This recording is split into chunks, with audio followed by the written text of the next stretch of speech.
It's all do that show with amazing guests every other week. Really, I call this the Devrel show with Fred, but it's really like the Devrel show with the guests because that show would be boring as fuck if it was just me. It's all about the guests. It's all about learning for people that are, way more brilliant than me. So again, quite a privilege to be able to do that show.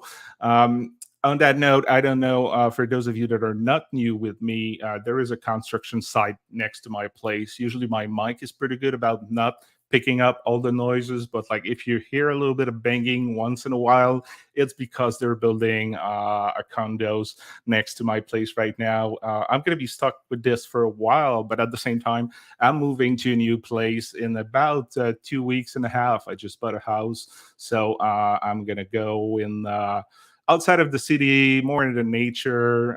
That's going to be amazing. And I won't be next to a construction site. So that's also a good benefit. I may also take that opportunity to redecorate my office because I always felt that as much as I love my cat painting behind, seeing my kitchen and everything, it's not the nicest background for a live stream outside of my cat painting, which I really love. But the rest is like, yeah, I can change that. And like everybody's asking me, like, how old are you? You have like a physical printer. So first, I'm still using that. I use this because I have like paper pictures from when I was younger that I need to digitize. So please saying that I'm really old because I have a printer. So I'm probably going to remove this from my back. I know I'm old. But anyway, I'm blabbering now, talking about a lot of things outside of the show. This is the show now. We're gonna talk about developer relation, and I'm really happy, excited to have Emantika with me today as my guest. So, did I say your name correctly first? Was it okay? You can say it if I was wrong. Yes. No, you were That's perfectly with the pronunciation. that's wonderful. So, how are you? All good, all good. I really enjoyed your, whatever you're mentioning about the construction site because I stay in the middle of a very busy road. So if you hear honking or anything around, that it's not me, even though I'm using good speakers and everything. It's the people on the road just being That busy. happened. That's life. I guess like if we were doing the show a couple of years ago, people would have been probably annoyed by that because all the shows were like usually done in a studio and stuff like that. But like since now Yeah. everybody's working from home, people are used to like having some noises. Or I remember one of the guests, the kids wanted to come on the show, and I was like, it doesn't matter. He was apologizing, and I was like, no, just bring the kids on the show.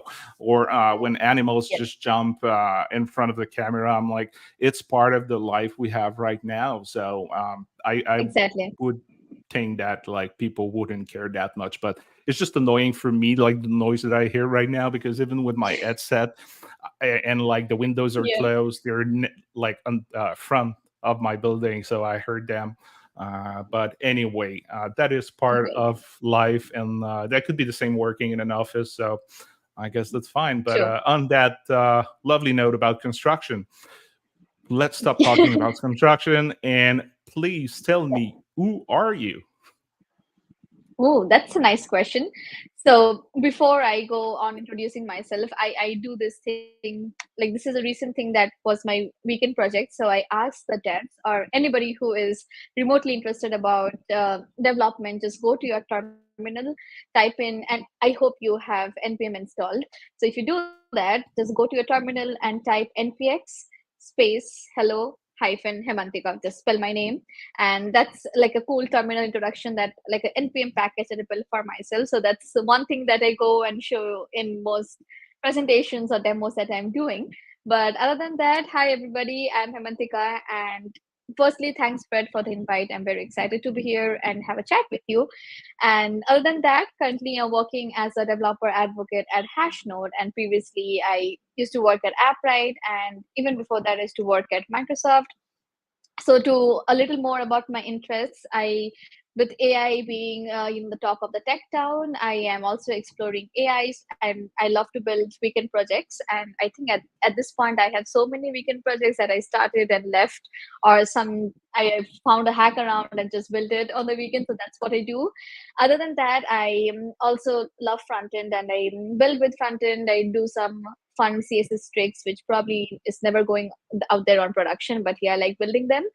And that's about the tech part. And from the community part, it holds a special place in my heart, because most of the learnings that I have until today, be it technical learnings or even soft skills, goes or contributes to the community. I started with Microsoft's Tour and Ambassador community first, and then moved to local Indian communities, and even the CNCF communities. Like, my first open source introduction was through LFX mentorship. So yeah, I've been on and off with all of these things, and I love open source. I've been working at open source companies for 2.5 years, and even contributing before that.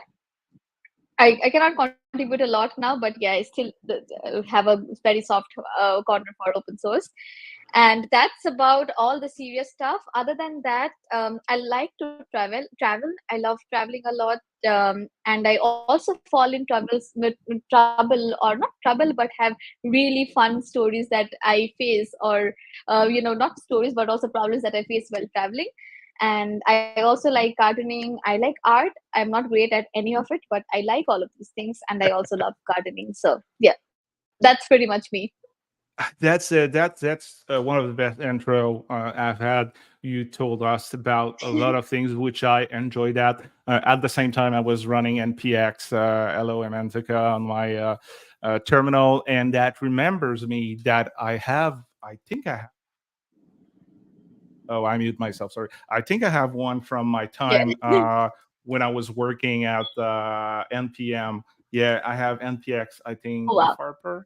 No, it's just like throwing an error now. So I guess I need to check what it is because it's been like years. But yeah, that was an interesting at some time. At some point, like people were Yeah. creating those like packages that was like just to introduce yourself, like kind of like a techie developer business card, which I love that. So I should, Exactly. yeah, you kind of like gave me the idea to just revisit mine. It's I don't think it's working anymore now, so I'm pretty sure the package FHarper is mine. I mean, and it's not working now; it's throwing an error, so I need to check what's happening with that. But I Yeah. should start to use it again. I think it's just like a nice way to Absolutely. share your information. It's easy. Mostly everybody have npm installed, even if you are another Node.js developer, you still have it installed. So Yeah. yeah, I think it's a great thing. You mentioned so many things, so True. I'm not sure what I want to talk first. There is a lot of things that you mentioned about your experience. So Yeah. okay, let's start with the first things that can relate to me a little bit. You work at Microsoft. You were a True. technical support engineer. So how was your Yeah. experience? Okay, I really loved my time at Microsoft, especially because the people and the culture of the company is great. And though my title was of a support engineer, but after I was done with my day job, I would collaborate with the dev advocate team at Microsoft and help them write some learning paths and documentation. So while I say this, it also shows how amazing the culture at Microsoft is, which I'm sure that Fred, you will agree. Like, you have entire flexibility to do what you want. Like, if you want to contribute, nobody out there is going to stop you. So that's something that definitely loved, and it was also my dream company. And like, I had to go through the entire interview process for 3-ish months until I got my full-time offer.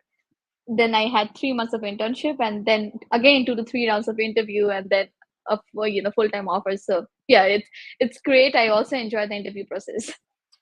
Oh yeah, that's interesting. I mean, I worked at Microsoft Yeah. many years ago. That was in 2010, 2011.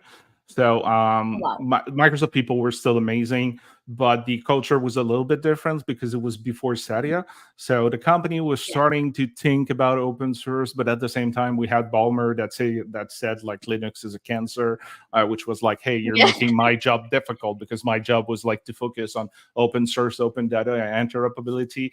But I always like to talk with people who work at Microsoft in the Satya era, because first, I had a great Yeah. experience outside of the fact that like my job was focusing on open source, open data interoperability, and it was welcome within my team, but not as much in the rest of Microsoft at that time.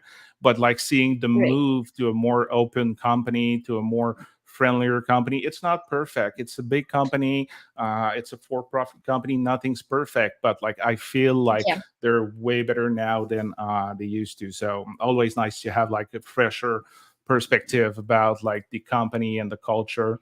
I still see people like doing those like stupid comment about like Microsoft with the dollar sign of like, oh, it's a Microsoft product, so it's shitty. I'm like any company, they have bad product, but they also have good products. So we should really stop True. to like judge a product based on what a company did many years ago, especially like if they change the leadership and like they change like the culture and the way they're doing Exactly. things. So yeah. And Yeah. and from Microsoft, you move more officially in the developer advocate role. So you've been doing that for Correct. about 2 years now, and now at Hashnode. So can you tell us a little bit like your journey? Like you went from like a technical support engineers to developer advocate. So why did you do that change, and how that change went? Yeah. Sure. So I didn't know about developer advocacy while I was starting my studies or engineering and everything, but I got to know about developer advocacy while I was a student ambassador at Microsoft, and I was like, okay, that is cool. These people are building with tech. These people are. I love people. I love talking. I love sharing my knowledge, whatever limited knowledge I have, and I was like, okay, they are doing exactly what I like, and I also love writing, and I was like, oh, that's a job role that I eventually would like to see myself in. And then when I would do things unofficially that a lot of Devrel does, and I was like, okay, this is something that I really like. And that's when the decision to move to one official role as a developer advocate happened. And also, like I mentioned, I used to contribute to open source in bits and pieces, or I still do on and off. And I realized like the entire culture of open source is something that I really admire. I like how the entire environment, how people would want to collaborate, and how fun it is. It feels like one big party and everybody is building something. It's helping the entire developer community. So that's when I thought, okay, Applied is the perfect mix for me, because like it's open source, it's giving me the role that I want to, and it's under great leadership. So yeah, it was easy for me to jump ships and move to Applied. So that's entirely how it happened. That's good. That's good. And the thing Yeah. with developer advocate role is that in the end, we're all doing the same thing, but at the same time, not exactly, depending on the company, depending on like what's the Yeah. focus or the goal of the company, depending on like the size of the team, what's the priority. So I would be curious to learn more about, okay, right now you've been at Ashnode for 5 months, if I'm right. Yeah. So Yeah. what is exactly your role? Or I'm not going to ask like a day to day, because there's not like a day to day in a developer advocate role, but like what are you focusing on True. right now in that role, developer advocate role at Ashnode? Sure. So Hashnode is again a small startup, and we are around 20-ish people in the team. So I would say that there were developer advocates before at Hashnode, but then Hashnode was just a blogging platform. Now Hashnode is moving, like it's still a blogging platform. It's also moving towards the headless CMS direction, which we will see in a demo in the few minutes from now. So when I was brought into the team, my job role is not only to create awareness about headless CMS, but also work on the documentation, on tutorials, on how we can scale headless CMS and how we can onboard more developers or enterprises. And so that's there. And while that's there, Hashnode also has a huge community of developers. So that handling that part, that okay, how can we make Hashnode more improve the user experience or improve the developer experience? How can we make Hashnode a more inclusive community? So if you see, like after I joined, I also gather feedback from the community and tell Hashnode, okay, this is great, but maybe these are some areas where we can improve the developer experience, accessibility, and all of those stuff. So basically here I'm wearing multiple hats, and like any devrel in any company, I'm working on documentation, on articles, not on video much, but there are chances that I'll start working on video very very soon, and also on the community part of things, then also on the samples, like what else can you build with headless Mhm. hash node and all of those things. So yeah, that's pretty much everything that a devrel does, and I'm doing all of it, like code, content, community, all of it here at Hashnode. This is the part that I like being a developer advocate, is that we're doing Sure. multiple job in one, which means that like there's a lot of like context switching, and you don't focus on the Yeah. same time for too long because there is other things to do in like with other specific or within other projects or with another team. So I love that, but at the same time it's a struggle too because you have to juggle between True. like all those priorities and all Yeah. those things that you have to do. So, but seems like you're enjoying that though. Absolutely. I think, yeah, because like I mentioned, that this was a role that I really wanted to get in. So I feel that I am actually following my passion, and then it feels like, okay, I'm following my passion and I'm getting paid for it. So what's better than that? It is. It is the thing that I found the craziest when I started my first developer advocate role is that a little bit like you, I was already doing some of the things that developer advocate do, but like on my free time, I was organizing meetups. I created a conference. I was blogging. I was starting to speak at conferences. So I was doing those things that like now, I mean, like I'm getting paid to do, which for Yeah. me it was kind of like mind blowing. And for some people it may remove the fun, but for me it's still fun to do those things even if I get paid to do them. So Absolutely. I think like even before doing all of these things, officially I was doing all of these like after my work hours or during the weekend, and I did that because I liked doing it. So I totally agree with you on that point. yeah, and the thing though is that you Yeah. said when you introduced yourself at the beginning, like, hey, you were contributing to open source, but you do it a little Yeah. less now. You still do it, but a little less. People Yeah. also Yeah. need to understand that, like, when you switch to when it is your job to do that, at some point, like, yes, when you do that during the day, I mean, sometimes even if you like it, you may not want also to do the same thing that you do at work, but like doing this in the evening and during the weekend. So you need to have a Yeah. separation between like, hey, now this is my job, now being paid to do that. I still like it, but in the end, it's like, yeah, I'm not gonna do that like 24/7. I agree, yeah, because that is when I have heard a lot of Devrel that they face burnout, because then it's like that they're doing what they like, but then it's also getting a lot of what they like, and too much of anything can ruin things for people, and they end up getting burnt out. So that's a really great point that you brought up. Yeah, and question about that. So now you've been doing that for 2 years. So do you have any advices? Often got that question, or people that schedule coffee chat with me, they want to start becoming a developer advocate and they want some advices like how to get started. So you've been through that path not too long ago, but you've been doing that still for Yeah. 2 years now, so now you have experience. Is there any tips or tricks for people that would like to go from, let's say, a software developer job or an engineering job Mm. to becoming like a developer advocate? Do you have any tips you would like to share about that? That's a really nice question, but this is a recent word that I learned, and I feel that if you are a DevRel or a developer advocate, then you need to be a good generalist. So this is a term that has been doing the rounds on Twitter and other social media platforms. And then I think, Freddie, when you'll agree with me that as a DevRel, especially since we are building so many demos or samples, we are switching between technologies. Like one day we are building with PHP, for example. Next day we're building with the newest framework like Astro. So like we need to be a good generalist. So this is one thing that I suggest, because what happens is when we get comfortable doing or coding in a particular, I'm just giving example of coding, for example, like coding in a particular language. So it's like, okay, this is my comfort language, I don't want to move out of it.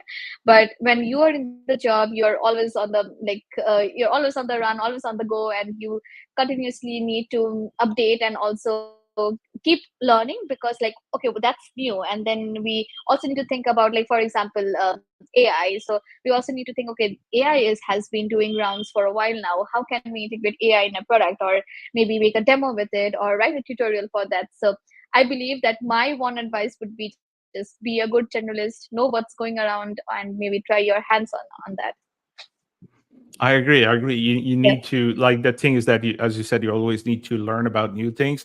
You also Yeah. need to be careful about that because there are so many things to learn about, and it's impossible to learn everything. So try to True. pick it. I learned it the hard way. Like, I wanted to learn about everything, and when I started to be a Yeah. developer 20 something years ago, like, we had many technologies, but that was not as crazy as right now, where there's like a new library or new framework, like getting it like being released like every like 2 3 days. I don't know, every weeks or months. There is like the new cool shiny thing. And it's impossible Yeah. to know everything and learn everything. So, but at least if you are aware that those things exist, True. because first they could be useful for you in your job. As you said, like, you need to create a demo with a specific technology because it relates to your potential user or customers. But also, it's Yeah. just nice because, I like to describe myself as like the friendly, technical, social, approachable face of the company. And within that, there's the word Yeah. technical, meaning that, like, I'm talking to developers, I need to be critical. So again, Yeah. it doesn't mean that I need to know everything, but at least if I can have discussion with my Yeah. audience, with the people that I'm connected with, it's kind of important. Absolutely. I totally agree with everything that you just said. Yeah, that's awesome. So, doing Yeah. again doing that job for like 2 years now. Is there things that you're like, hey, this is what I really love to do, and is there things that you're like, you know what? If it was not part of the job, I wouldn't be that sad. And feel free to be honest or not answer that question. It's quite personal about the job. Yeah. But yeah. Sure. So I'll just go with the first question first. And what I really like is like my area that of interest right now is on developer experience and on developer education, and me being able to do that on a daily basis is something that I really like, because like I can see, okay, whatever I'm doing is having a direct impact on the product or on our end users who are developers and sometimes also enterprises. So that's the fun part about the job. And okay, the second question is actually hard because there is not something that I do not like, but I would say like this is the part that I like and I also dislike at times. So like I love people, I love talking to people, I love going to conferences and meetups, but then when the conference is 2 day long and then you have a booth and then you're talking to people all day long, so like my social energy and my battery really drains. And at that point I'm like, okay, I would like to sit in the corner of my room with my AirPods and just listen to some songs or just take a walk. So that's like, this is not the part that I hate, but then this is those the sweet spot, where I love doing that thing, but Yeah. at the same point, I would also like my personal time. So yeah, that's there. Yeah, I What do can you? understand. If we Yeah, would have that discussion like when I started to do the job, I would not have understood that because I'm a social extrovert and I get my energy from like doing those things, talking to people. And yeah, and I work with introverts where it was like the other way around. Like, they like to do it, but they were like, at some point, I'm saturated. Like, I need to like yeah, go away and have my own time, which I now understand yeah, because after doing that for like, I don't know, 12 years now or something. Now I'm more like a ambivert, which means that like yeah, I'm still like a big extrovert, but now I need some of my time where I need to do that. Like, I remember at the beginning, I was going to conferences and like the yeah. conference was like all day, and after that we had like the conference party. And I was like, that's Exactly. that's a great place to connect with people because now they have the time to talk. There is no presentation during that time. Yeah, Usually, and let's be honest, I don't drink right now alcohol for like a couple of months now, but I used to, and developers maybe sometimes a little bit shy, and let's be honest, sometimes with the drink they're a little more open, they're going to connect more with yeah. you, they're going to be a little more friendly, they're going to give you like the real feedback about your product that they may have been shy to tell you before. So those parties were like part of my job. It's part of our job because we connect with, but you don't have to drink obviously, but like, it's where you connect with people. It's part of the conference experience. Absolutely. And before that, I was going to the I was going to the conference, I was going to the party, I was doing like the after party with some like brave people that still wanted to have a Yeah. drink or something. And now sometimes I go to the conference, and like after the Yeah. conference, I'm like, fuck that. I'm not going to the party. I'm going back to my hotel room. And I'm not even going to the restaurant. I'm going to order food to my room. And I'm really hoping the person who's going to deliver my food don't want to chat about like life and the weather. And so like, just give me my food. I'm going to watch Netflix and eat my stuff in Yeah. my hotel room alone. I need that time now. And maybe also it's because I'm getting older. I don't know. But I need that time now. I Yeah. can understand that. I can totally relate with you when it comes to these, especially if it's a, like 2 day or 3 day conference, and then it's like, okay, I need to save energy for tomorrow and the day after. And if you have a talk, then it's like, oh, I need double the energy. So I can totally relate with Yeah. everything that you just mentioned. Yeah, no. It's and the thing. Yeah. So like sometimes I say like developer advocates or developer relations. It's pretty amazing, but like there is some part that are a little less exciting. Like and also it depends on how long you're doing that. Like I remember when I started to do that job, I was traveling a lot, and I've been lucky Mhm. enough that I've traveled across the world. And it was not like, some people they go in and out, and like they go to the conference, they need to come back. Sometimes I had to do that, but Yeah. sometimes I have time to really like be a tourist in that new city or that new country. So I had that opportunity to visit, which was amazing because it cost me mostly nothing. Like it's the flight ticket that is like usually expensive. So I had that privilege to do that. But doing that after a couple of years, I'm like, I don't want to be in a plane anymore. Like it's just like it's not a night. Even if you're used to Yeah. go to the airport, even if you're used to traveling, like it's just not a great experience to always be on the road or always be on the plane or like not sleeping at your place. That as much as the hotels can be nice sometimes, it's just like always being on the road. It seems Yeah. like really sexy and really nice, and it is to some point, but there's also some drawback from that side. But like now I feel like a privileged toddler was complaining about like his beautiful life, but I just want Yeah. people to be aware that like there is some things that are a little less exciting with like a developer advocate life. Mm. Absolutely. I agree with that. Especially like most of my developers friends say like, oh, I don't want to complain. Like I really like the traveling part, but at the same time, I'm going through so many time zone shifts. Like I'm battling with jet lag, and then there's like it's my job. It's not that I'm going for a vacation. I need work to do. I need to go back to my company and justify my travel and all of those things. The entire metrics and all of those things that comes to place. And they are like, okay, that's the fun part, and the same time, it's also not the fun part of the job. So I can totally understand. I agree. I think like everything is life. Also, it's to find the right balance. Like at some point, I was traveling 85% of my time, which was too much. Like I didn't have a life at home. I remember some of my friends were not even pinging me, like they were not even texting me when they wanted to go out because they were like, Fred's not going to be at home. It's going to be somewhere like traveling for a conference. And I was like, why didn't you call me? Like I was at home. But because I was traveling all the time, they were like not even calling me anymore. And now I'm not traveling, Yeah. mostly not traveling anymore. So I think it's like I need to find the right balance and start to do a little more conferences and traveling a little bit, but like not too much because it's also tiring. But again, as you said, like it's a nice thing Exactly. too. It's a great privilege to be able to do that. And I love Yeah. conferences. Like I usually don't even I don't even watch talks. I just talk to people all the time. Like during the Yeah. break or during presentation, some people will take a break and won't go watch like a presentation, and I'm going to have a discussion with Yeah. them and make new friends. And like I think there's a lot of benefits around it. Yeah. And Absolutely. you Because there's so much to learn. And then, yeah. sorry to cut you off. No, go ahead, go ahead. Go ahead. Okay. So I was saying that, like after going to a couple of conferences, so now there's a bunch of people who are my conference friends. And then I asked that, hey, what's the next conference that you're attending? Or like maybe let's see that if we can find some, collaboration or something like that. And I'll see you in the next conference. So yeah, that's the fun part, definitely. It is. It is. It is. No, that's pretty amazing.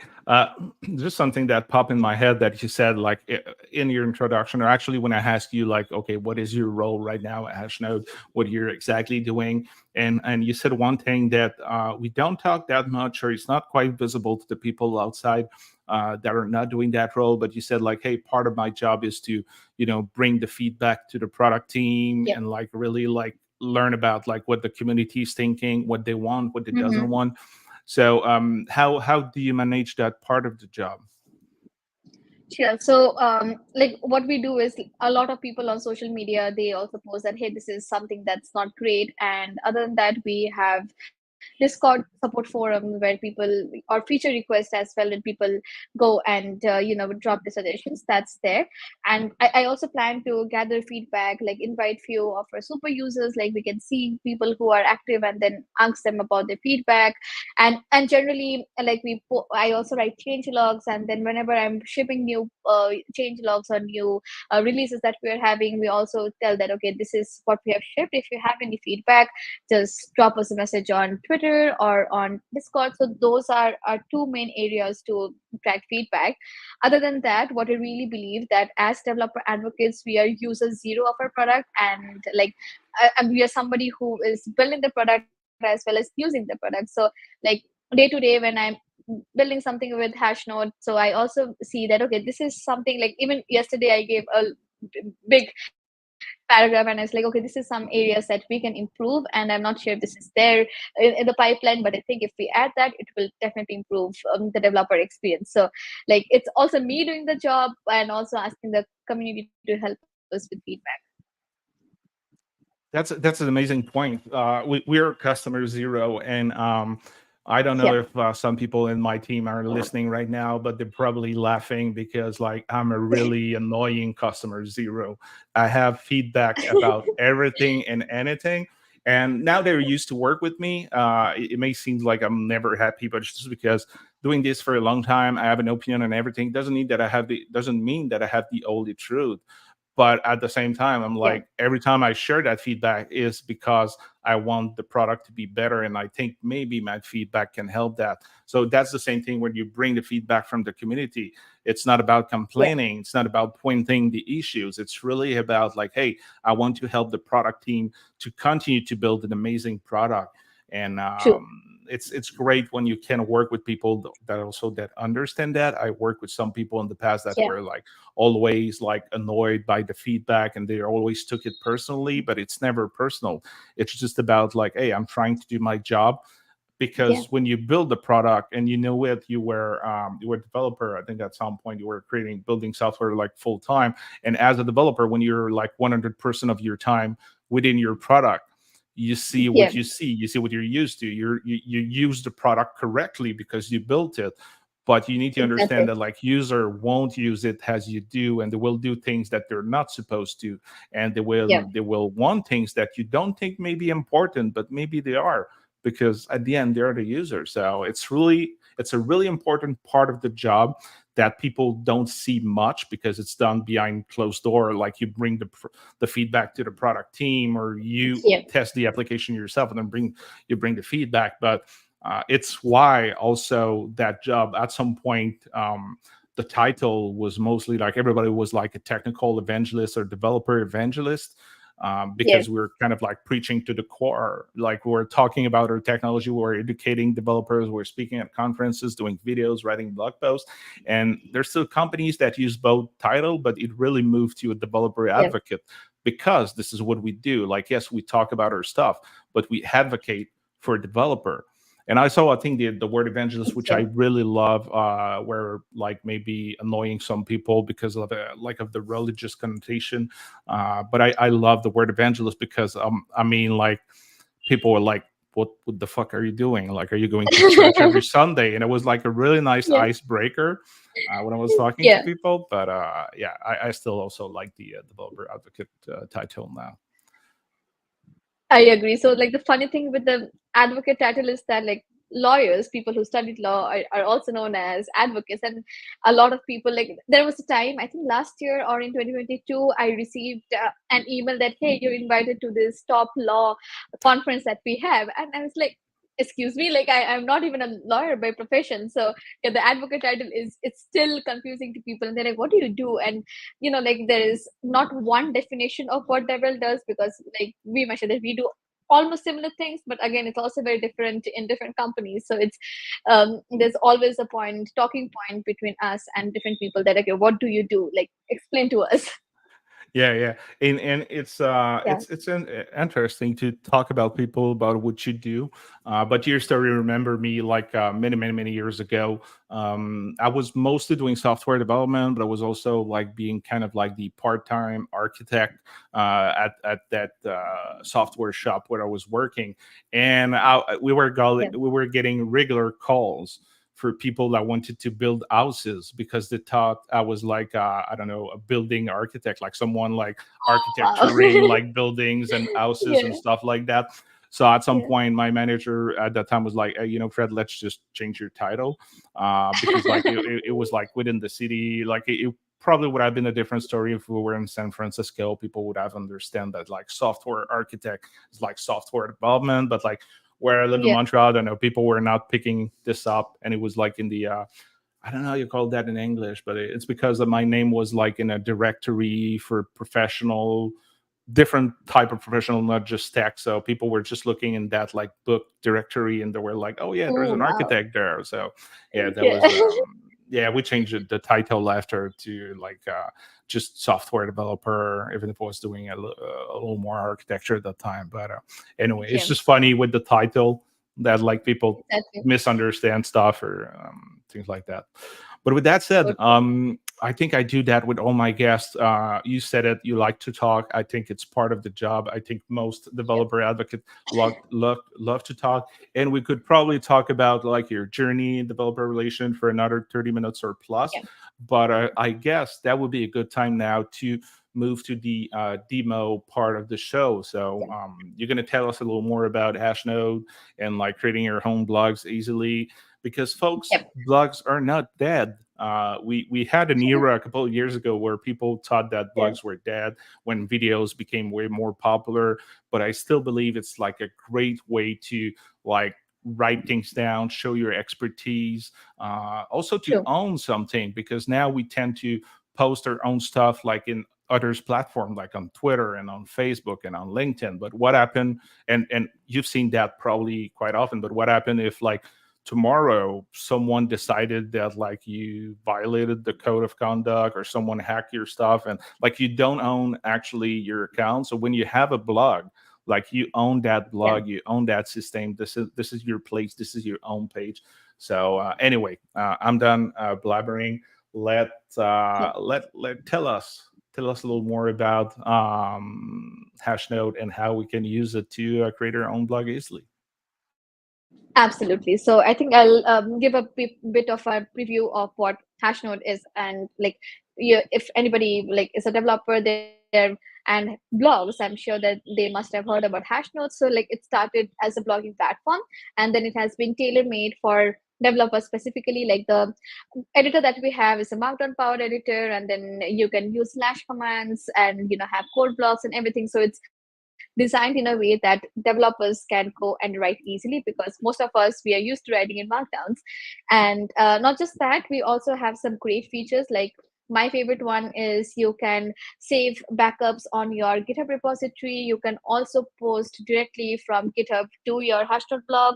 That's one. And also, what I like is, like, with AI, Hashnode also has AI that is free for all users, and it uses the latest GPT-4o model. So, and anytime you need help in some grammar, or maybe just to remove your writer's block, which I face a lot, so that's also there. So I have tried a lot of blogging platforms, and I have rebuilt so many of them. But when I found out about Hashtag, that's where it really stuck, because it ticks all the check boxes that I want, and I'm sure that most developers do relate to these things. So like, if I come to this year, like 2024, like 2023 end is when Hashnode also introduced headless CMS, which means that I forgot to mention that Hashnode also has GraphQL APIs, and it has been there for a really long time. So like, if developers want to use the APIs and build their own blogs, they had the full control to do those things. But now what Hashnode does is, like, they built a headless CMS, and as we like to call it, it's a purpose-built headless CMS. So it can help you build your blogs. And like, the tech stack that we're trying to build is like a community tech stack. Right now, it can help you build your blogs, but in the future, you'll have more abilities to do with Hashnode headless CMS. and all the features that I mentioned, like GitHub backups and all of these, are present. And so what you can do is, like, the backend is handled by us, and the front end, you have the entire flexibility on that. You can customize in whichever way you want, and if you want to add some third party integrations, you're more than welcome to do that as well. So for that, That's good. now there are two versions of headless CMS. The first one is, which I will demo, is the open source starter kit. Like, it's pretty easy. You'll see that how easily we can churn up a blog. And the second one is for enterprises, and enterprises like MindsDB. Then there is companies like Pangea, Outerbase. All of their blogs are based out of Hashnode headless CMS, and even for them it was easy to set up. Like, they could customize it according to their brand guidelines and identities. So, like, for enterprises and individual developers, we have offerings for both. For developers, it's for free, but for enterprises, it's a paid offering, like, because there's so many things that comes into play, like custom SLA, then premium support, and all of those things. But in this chat, what I'll show you is how to build a demo very similar to how I built my my own blog, which I'll also share my screen and show you. So yeah, that's pretty much it. So what do you think That's about it, Fred? awesome. I'm looking forward to it because at first I know Ashnode by name, but I've never used it, so it's always nice for me to learn about those stuff. And the second thing is that as long as WordPress exists, I'm using it as my blogging platform, and it's working well. But it's been a while that I want to move to like just writing Markdown in like a GitHub repo and having like some, I don't know, static site generator or some stuff True. where there's a little less overhead about like updating things and like running like let's say like having like all the databases and all the stuff like just to run the blog. So again, it's working well at Yeah. like I have my blog for years. I didn't blog that much anymore personally, but I still have so many ideas. I just never took the time to like sit down and write again. But my blog is like Yeah. my one link to rule them all. So I still want it up there. So I want to see like if Ashnode could be a technology I could use for that like Yeah. eventual change I want to do for my blog. So I think that's going to be great. And I assume you're going to share your screen now. So just before, Yeah. just while you do that, I just want to thanks our sponsor, Q First, which is my employer. If I want to be really transparent, they're sponsoring that the Devrel show. So thanks for doing that, Q First. It's just amazing to basically be able to do that show while I work there and having those amazing people that support me while doing so, which bring you amazing guests to talk about different technologies and stuff. So, on that note, I just shut up and let you demo us a little bit more Ashnode. Cool. Let me know when you can see my screen. We can now. Perfect. So all that I was mentioning about Hashnode headless CMS, you can see it here in the website, and everything that I just mentioned can be found here. Now, I also mentioned about my own blog, so it's here. It's a hacky version. Like, it's not the best looking one, but it's simple and minimal. I like it. And what I do is, let's say, like, this is the Hashnode editor that I have, and like I mentioned, is Markdown powered. For example, two hashes for heading two. So I just do that, and it gives me heading two. So if I were to publish a blog here, what I'll do is I'll write my blog here and then publish it, and then it will show up on my hemantika.dev/blog website. Plus, it will also update on my GitHub repository, so I will always have a backup of all of these things. So that's about. And also, since my own blog is powered by the open source starter kit, which I will be showing right now. And we also talked about APIs a bit. So yeah, here's our API. We also have a playground where you can try your APIs, hit it, and see how it works. So that's there. It's And GraphQL, I think. Yeah. yes, it's GraphQL. Yeah, it's GraphQL. Now, this is the starter kit that we have. So this is the link, since I already have starred and forked it, and I have a clone on my local computer. So I will be skipping that step, and sorry. And this is the repo that I have right now. You can see that there's this starter kit. And by the way, this GitHub repository that you have is your single source of truth. Like the README has all the details that you need.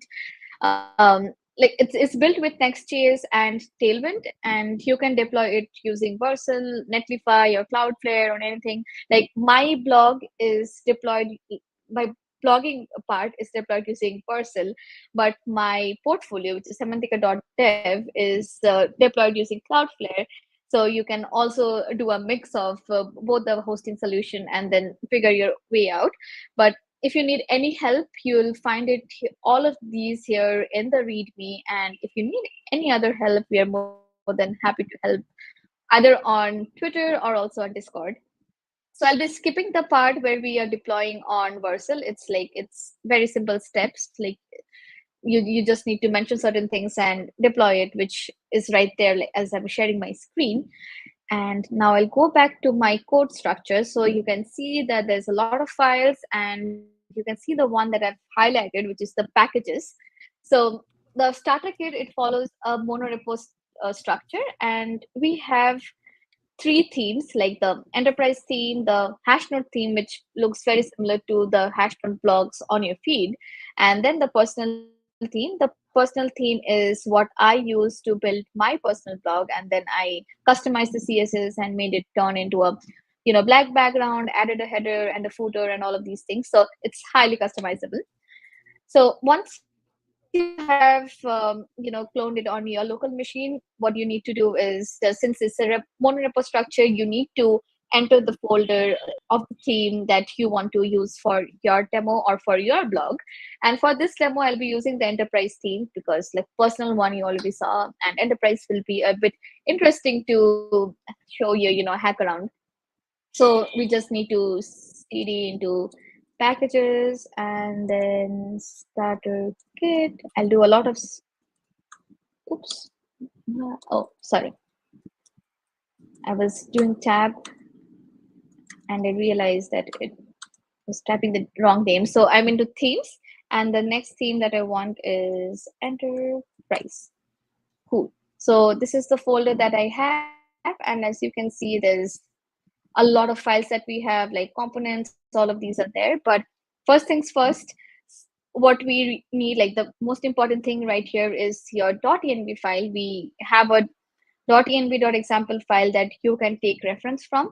So two things will remain the same, that is next public mode development and your next public hashtag graphical endpoint. The only thing that will change is your next public hashtag publication post. So I will be switching some more tabs, and what I'll do is I'll go to my another Hashnode account, and you'll see that I get my, so if you see that the publication host name, I get it here from Hashnode. Like you just need to click on your profile picture and you'll see that it's named as semantica.m.hashnode.f. So when I have a .env file, I need to populate that here. Most other things will remain the same. And also when you are deploying it on Vercel or any other hosting platform, you also need to update these variables. So that's about setting things up. And now we will be needing to install the packages. So just a simple pnpm install. I have all of it installed, so that's fine. Now I would want it to see how it works on my local machine. So oops, I think pnpm run dev, and then I'll see it working on my local host. We'll just give it a few seconds. Cool, it's here. It should be here. Great. So I have two blogs here. I'll be switching. Oh, this is the same one, right? Yeah. So this is my actual profile, like the demo one. And if you see that I have two blogs right now, and here the localhost version of it shows two blogs exactly. Now what I'll show is maybe some of the customizations that you can make. So I'll go back to my code, and here we have a lot of components. Like if you want to change something in your button and how it looks, you can change it from here. Maybe what I'll try to do is change certain things on our footer, like from book a demo to maybe support us. Like I'm just typing in dummy data just to show you the changes. So I'll go to my footer and I'll see that the change has been reflected here. So these are like very simple changes, and like it's not some real change that you can make sense out of it. But the main aim of my demo is that to show you how easy it is to actually customize once you have set things up on your local host. Next is you can change, as many things that you want, like the header, the markdown stylings, and all of it. And if you want, let's say, if you want to add a dark to light mode switch, you can also add a switch. Like you can write the CSS for it and write the components and add it here. You can do the customizations. Is really up to you. Like there is no bar on what you can do and what you cannot. So we also have this config.js file, like it's in Tailwind. So let's say I want to change the primary color to red, and that should show up here. If you see, like the primary color has changed to red. So yeah, that's pretty much it. Or the main aim that I wanted to show is how you can install and set up a blog, and using the starter kit, and then you can make the required changes from the components tab. And yeah, that's all. It was as simple as that. That is, and it's we saw TSX file, Oops. so you're using Yeah. React or GSX, so you can, like, it's pretty much a technology that many people are able to. Oh, we lost our, we lost ours. I was just saying, like, yeah, it seems like it's built with React, so it's kind of like easier to, actually easier if you know React, because if you don't know React, it's a pain in the ass. But like if you know it, it should be easy to customize. And I guess when Amentika, sorry, Amentika is going to be back, and she is back now. I was I'm really going, sorry yeah, for that. no worries, no worries. Life is good. I told you, it's a really laid back live stream. Nobody's dead during the time you were not here. Actually, I was telling people it seems like it's using React, so quite easy to customize for folks that know React. If you don't, though, React is a pain in the ass. If you don't know React, but if you have some knowledge, it's a technology that like many people, many developers use right now. So you can use some JSX to customize stuff, and you've shown some examples. So yeah, I was just telling people that like I think that like the next demo you want to talk more, like I think you wanted to show the enterprise part of it a little bit. No, not really. So like I was just Okay, okay, sorry. showing you the different themes that we have, like the Hashnode theme, the personal theme, and the enterprise theme that I showed. So yeah, you can like I was just trying my way around and showing you like how easy it is to customize. And then if you would like to add certain um other components, you can also do that. So I'll give you examples of companies like MindsDB. Maybe I'll reshare my screen again just to show you how they have made use of Hashnode headless CMS. And um, like let me know if my screen is visible. It's coming up, and just so to understand, so Yeah. it's a headless CMS, meaning that like you have your application there, but you use the Hashnode. If you write your blog post, you use the Hashnode backend or Yep. website where you write your article, and it's going to be published on your website, no matter where you publish your blog. True. True, yeah. Okay, Because like I okay. was showing, like I was editing my blogs on the Hashnode editor, but then it would also show up on my haimantika.dev/blog domain on my subpath. And also, since I have turned on the toggle where I, where you can have a backup on GitHub, so that's also there. So let me know if you can see my Hashnode docs We screen as can. well.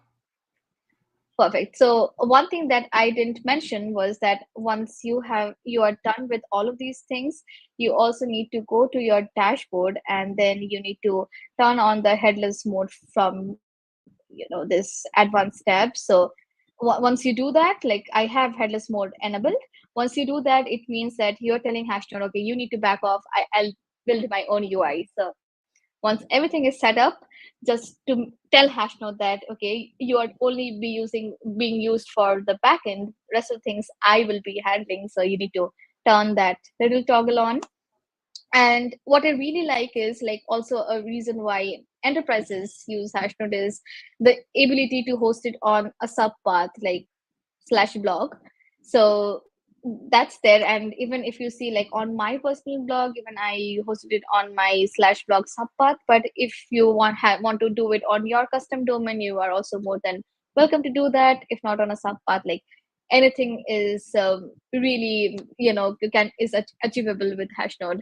So that's about the and about Hashnode headless CMS. And one example here that I would like to show is Minds DB. So this block that you see is built with a Hashnode headless CMS. And like from the example that I was showing, let me try. Yeah, this is basically the enterprise theme that we have, and as you can see that they customized it completely according to their own theme, to everything Mhm. that how they wanted to customize. So yeah, when it comes to customization, it's really very flexible.